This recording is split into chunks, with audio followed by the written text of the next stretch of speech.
Hello friends, today we'll start with the next chapter, which is Efficiency Market Government, in which we'll be understanding the efficiency for the subject of business economics for S5 Bcom semester 4 students. Efficiency का मतलब होता है society जिसमें maximum benefit मिलता है from scarce resources. So efficiency दो चीजों पे जज किया जाता है, एक प्रोडक्टिव एंड एलोकेटिव एफिशिएंसी और दूसरा criteria of the sum of consumer और प्रोड्यूसर सरप्लस. पहले हम समझेंगे productive and allocative efficiency. Now a free market वो होता है जहां पे आप बेस्ट पॉसिबल रिसोर्स एलोकेशन करते हो ताकि आपको ऑप्टिमम आउटपुट प्रोड्यूस कर पाओ. Now it is expected that अगर परेटो ऑप्टिमम अगर हमें मिलता है इन अ फ्री मार्केट तो एफिशिएंट रिसोर्स एलोकेशन हुआ है और प्रोडक्शन. अगर if you understand with this graph on the x-axis and on the y-axis you have your production and your income plotted. Okay, एक curve है AB curve. Now on points on the AB curve which is B, D, C, ये points में आपको maximum efficiency मिलता है या production या allocative efficiency मिलता है.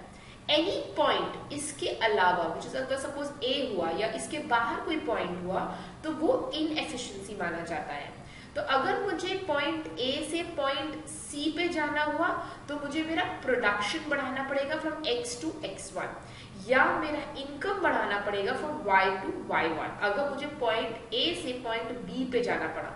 तो आप हर बार कोशिश करते हो कि एनी पॉइंट जो इंटरनली हो या एक्सटर्नली कोई भी पॉइंट हो वहां से हम एफिशिएंट कर्व पे आ जाए which is A B curve.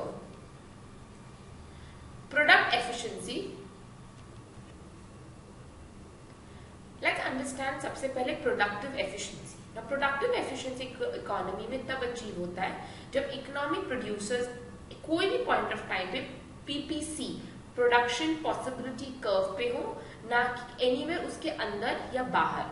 Now it is very to achieve this obviously बहुत इम्पॉसिबल हो जाता है क्योंकि रीएलोकेट रिसोर्सेज जो प्रोड्यूस कर रहे हैं more than one product, okay, without producing less of the other product. मतलब हमें एक ही रिसोर्सेज कई बार बहुत सारी चीजें प्रोड्यूस करती है तो हमें ऐसे उनको रीएलोकेट करना पड़ता है कि सारी चीजें अपने प्रोपोर्शन में प्रोड्यूस हो रही हो, ना कि एक ज्यादा और दूसरा कम. तो मैक्सिमम आउटपुट मिनिमम कॉस्ट पे प्रोड्यूस करना पड़ता है. और इस पॉइंट पे when output is produced in such a way ratio of marginal product of each pair of factors will be equal to ratio of their prices.